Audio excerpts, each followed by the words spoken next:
Limbah domestik atau hasil pembuangan oleh manusia masih menjadi penyebab utama pencemaran air Sungai Musi dan anak Sungai Musi. Salah satunya adalah sampah plastik, seperti yang terlihat pada aliran anak sungai Sekanak ini. Masih banyaknya tumpukan sampah yang menggenang di permukaan air. Selain menjadi salah satu penyebab terjadinya banjir, air yang tercemar ini pun menjadi tidak layak konsumsi bagi masyarakat. Dinas Lingkungan Hidup Kota Palembang memantau kualitas air sungai dan anak Sungai Musi Palembang dengan indeks pencemaran berada di status cemar sedang.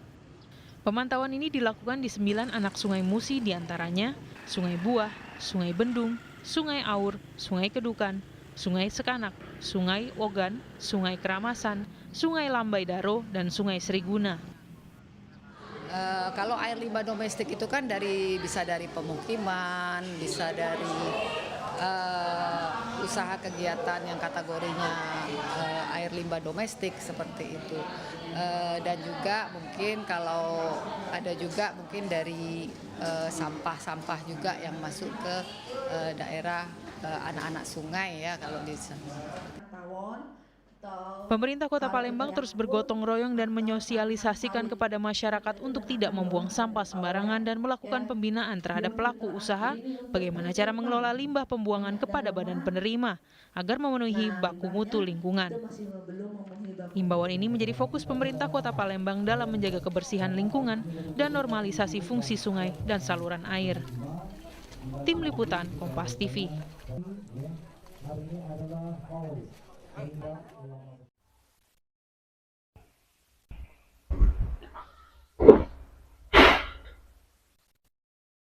Teman-teman, tadi di awal video saya telah memperlihatkan cuplikan tentang sungai tercemar. Kita bisa lihat bersama bagaimana sungai yang merupakan tempat hidupnya berbagai macam makhluk hidup tercemar akibat ulah kita manusia. Itu merupakan satu dari sekian banyak sungai yang tercemar akibat pembuangan limbah sembarangan. Bayangkan saja teman-teman, di dunia ini ada sekian banyak perusahaan-perusahaan yang memproduksi barang. Bayangkan jika setiap perusahaan membuang limbahnya, baik itu ke udara, ke tanah, maupun ke air. Bumi yang kita harap-harapkan menjadi tempat rumah, malahan menjadi sumber penyakit karena tercemar akibat ulah kita manusia. Limbah adalah sisa dari produksi yang tidak terpakai lagi. Pertanyaannya, apa yang kita harus lakukan dengan limbah-limbah, dengan sisa-sisa yang tidak diperlukan lagi, yang tidak digunakan lagi?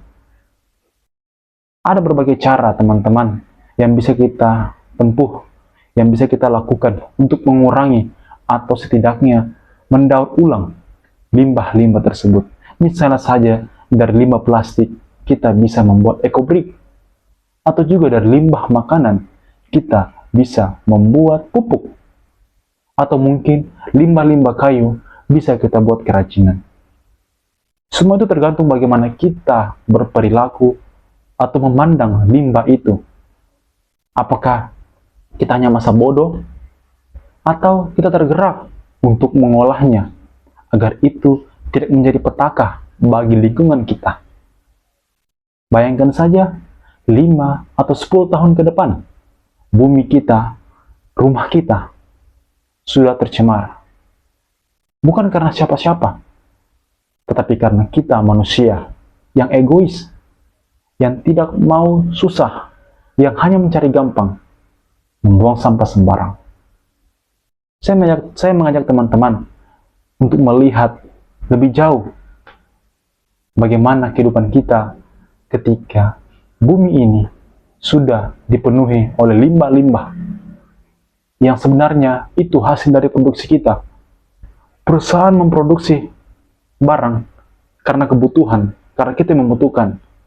Oleh sebab itu, kita pun harus bertanggung jawab atas barang-barang yang menghasilkan limbah tersebut.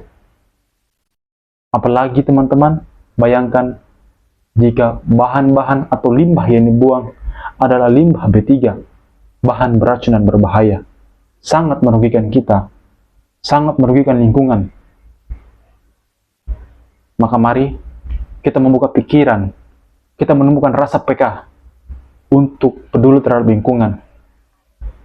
Jangan biarkan limbah itu mencemari lingkungan kita. Karena bagaimanapun, bumi adalah rumah kita. Rumah kita untuk hidup, bukan tempat untuk mencemari. Terima kasih.